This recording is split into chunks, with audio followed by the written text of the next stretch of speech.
ওয়ালাইকুম আসসালাম ভাই। ভাই যে সান্ডার তেলের মতো দেখা যাচ্ছে এগুলো কি ভাই? ঠান্ডার তেল না ভাই, এটা অলিভ অয়েল। অলিভ অয়েল ভাই, এটা হচ্ছে জ্যাক অলিভ অয়েল।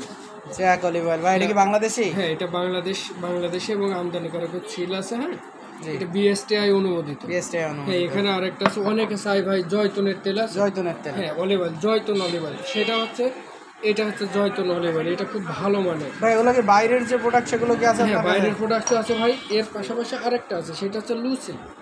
এটা কি বাংলাদেশি? হ্যাঁ, এটাও বাংলাদেশি, বিএসটিআই অনুমোদিত আছে। বিএসটিআই অনুমোদিত। হ্যাঁ, এর পাশাপাশি বাইরের আছে, যেমন স্পেনের, এটা ক্যানেন কোম্পানি আমদানি করে, এটার বিএসটিআই অনুমোদিত আছে। জি জি জি। এটা হচ্ছে, এটা কোন দেশের?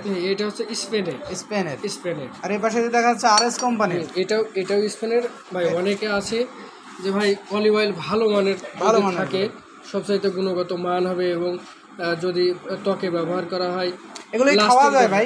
হ্যাঁ, এটা খাওয়া যায়। এক্সট্রা ভার্জিনটা খাওয়া যায়। এটা খাওয়া যায়। আর এটা তো এক্সট্রা ভার্জিন না, তবে এটা দেহের ত্বকের জন্য এবং বেবিদের জন্য, বিশেষ করে বেবিদের জন্য অনেকে অলিভ অয়েল খুলে যে ভাই অলিভ অয়েল ভালো মানের অলিভ অয়েল যেটা দরকার এটা একই স্পেনের, কিন্তু এটা ফ্লেভার আলাদা। এটাও স্পেনের ভাই। এই পাশে আরেকটা আছে, এটা কি ভাই? ক্যাস্টর অয়েল, যেটাকে বলা হয় ভেন্নার তেল। ভেন্না দিয়ে তৈরি, যারা মাথায় ব্যবহার করতেছে অনেকে, তাদের জন্য, চুলের জন্য।